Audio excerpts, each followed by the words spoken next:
The silence in my grandmother's house wasn't peaceful. It was a held breath, thick with things unsaid. We called it keeping the peace. I called it swallowing stones. Every Sunday, like clockwork, my mother, my sister, and I would perform the ritual. We'd pull into the driveway of the perfectly kept Cape Cod, remember?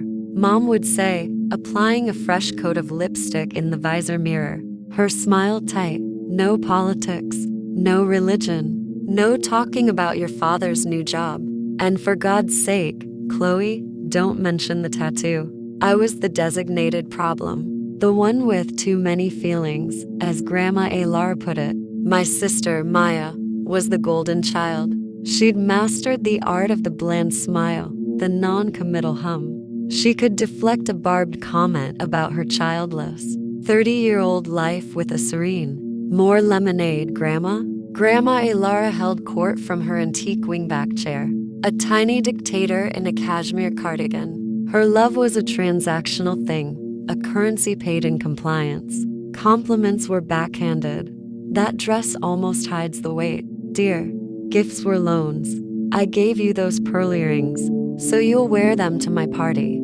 History was a weapon. After all I sacrificed for this family, the stone I swallowed on this particular Sunday was heavier than most. I'd just gotten a promotion, creative director at a small, fierce agency. It was everything I'd worked for. I was bursting with it. We sat in the parlor, eating crustless sandwiches on bone china. The air smelled of lemon polish and resentment.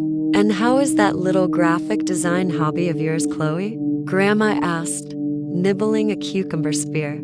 "It's going well, Grandma. Actually, it's not a hobby anymore. I've been promoted. I'm now the creative director." I couldn't help it. The pride leaked out. The silence that followed was a vacuum. Mom shot me a look of pure panic. Maya studied her plate. Grandma Lara set her teacup down with a precise click. "Director," she echoed. "How modern. I suppose that means you'll be ordering people about now, telling them what to do." She smiled, all cold porcelain. "Your grandfather was a director of a bank. Now that was a position with stature, not colors and fonts." The stone in my throat was jagged. "It's a bit more than that, Grandma. It's strategy, vision, it's a real achievement." "Achievement," she said, waving a dismissive hand. "You young people are so focused on achievements outside the home. A family is an achievement.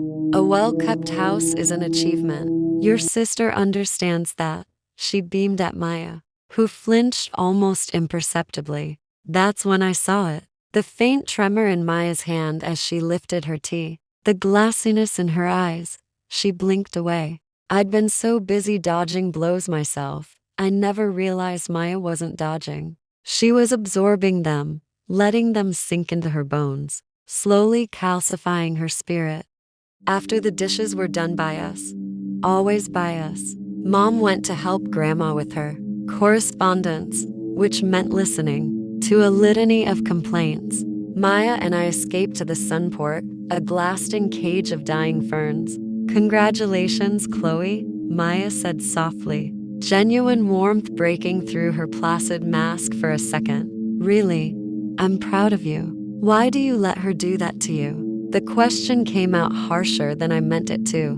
"Do what?" "Treat you like your life is just waiting. Like you're not a brilliant, talented architect who chooses to live quietly. You've built literal skyscrapers, Maya, and you just nod when she calls you her helpful girl." Maya's face closed off. "It's easier. You fight, and it just makes it worse for everyone. For Mom. Mom chooses this," I hissed. "She's so desperate for a crumb of approval she feeds us to the wolf to get it. She's trying to survive." Maya's whisper was fierce. "Don't you get it? We all are. This is the family we have. You don't get to blow it up just because you can't handle it. Handling it is killing you," I said, my voice breaking. "I can see it. You're disappearing." She looked out at the manicured lawn, her reflection ghostly in the glass. "Where would we go, Chloe? This is our family." The ride home was, as always, silent. Mom drove, her knuckles white on the wheel. The unspoken rule was, we didn't debrief. We swallowed the stones and pretended they were nourishment. But that night, the stone wouldn't go down. I felt it, a hard, painful lump in my chest. I thought of Maya's trembling hand. I thought of my mother's tired eyes, forever seeking a love that came with a price tag. I thought of my own voice, growing quieter each year, learning to twist my joys into apologies. I couldn't do it anymore. I wouldn't. The next Sunday, when we pulled into the driveway, I didn't reach for the door handle. "Mom," I said, "I'm not going in." She turned, her face a mask of shock. "What? Don't be ridiculous. She's expecting us." "I know. And she'll say something cruel about your hair, or make a dig at Maya's life choices. And I'll say something defensive, and you'll get that pained look, and we'll all come home and cry separately. I can't. I won't pay for my lunch with my self-respect anymore. Chloe, she's old. She's alone. This is how she is." It was her automatic defense, worn smooth from repetition. "And this is how I am," I said, surprised by the steadiness in my own voice. "I am a creative director. I am happy. And I will not spend my one precious, quiet Sunday afternoon being diminished. You can go in. I love you. And I support you. But I'm staying here." Mom stared at me, her eyes wide with a mixture of fear and something else, a faint, terrifying glimmer of recognition. Maya was silent in the back seat.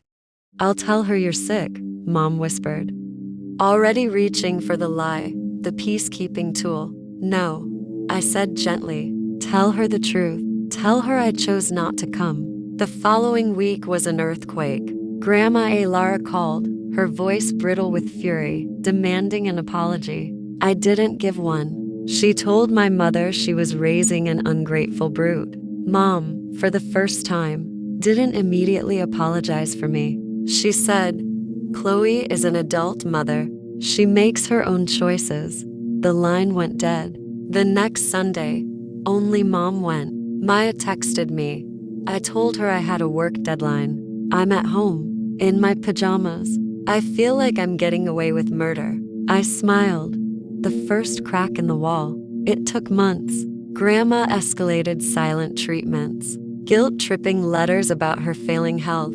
We held the line, my mother, my sister, and I, in our new fragile alliance. Mom started therapy. Tentatively, she began to set tiny boundaries. "I can visit on Saturday, Mother, but not all day," Maya finally told Grandma about the major urban renewal project she was leading. Grandma's response was, "I suppose someone has to design those ugly glass boxes." But Maya just laughed later. A real free laugh. She called my award-winning design an ugly glass box. It's almost funny now. We didn't cut her off. We just stopped swallowing the stones. We let her words fall at our feet, and we chose not to pick them up and carry them.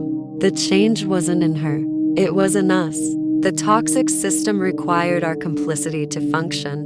When we withdrew it, the dynamic shifted. She grew quieter, confused by the lack of reaction.